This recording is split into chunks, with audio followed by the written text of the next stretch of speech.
মা অনেক কষ্ট করে আমাদের জন্য রান্না করে, আমাদেরকে বড় করে, রাত জেগে সন্তানের প্রতি সে যত্ন নেয়।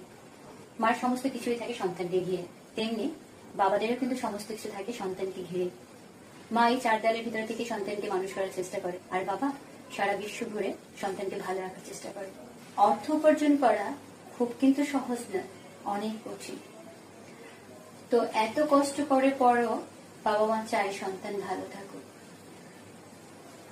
দেখুন, খেয়াল করবেন, যখন পুজো আসে বা ঈদ আসে, বাবা কিন্তু সবার জন্য নতুন পোশাক কিনে, কিন্তু তার নিজের জন্য কিন্তু কখনো নতুন পোশাক কিনতে চায় না।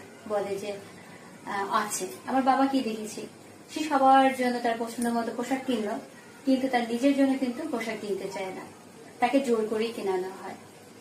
কিন্তু আমরাই যখন কোনো কিছু আবদার করে পাই না বা বাবা দিতে একটু দেরি করে, তখনই বলি যে কি করেছো, আমাদের জন্য কিছুই করনি, কি করলে আমাদের জন্য সারা জীবনে।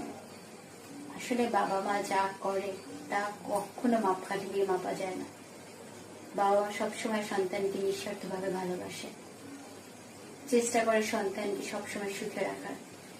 আর বাবা মার একটাই শুধু আশা, সন্তান ভালো থাকুক, সুস্থ থাকুক এবং শেষ বয়সে তাদের সাথে থাকুক।